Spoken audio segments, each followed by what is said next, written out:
Здравейте! ППДБ внася вот на недоверие срещу правителството Желязков. Ако то мине в пленарна зала за гласуване, което е следващата седмица, това означава, че ГЕРБ има 66 народни представители, следвани от Продължаваме промяната Демократична България с 36.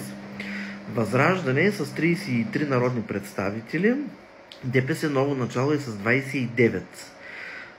БСП Обединена левица са с 19 народни представители и ИТН с 15 народни представители. Следван от МЕЧ с 11 народни представители, Величие като най-малката парламентарна група с 10 народни представители и независими кандидати, независими депутати, откъснати от парламентарните групи за 51-я парламент са 4.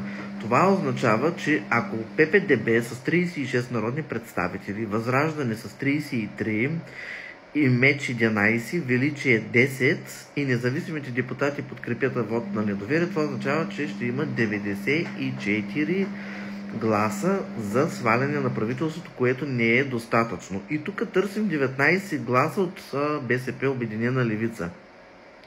Дори и те да подкрепят вота на недоверие, внесен от ППДБ, това означава, че ще имаме около 113 гласа. Не стигат за сваляне на правителството. Правителството е стабилно и не виждам вариант как това ще се случи. Това означава, че част от парламентарните групи не трябва да имат вътре в залата, за да може да няма кворум.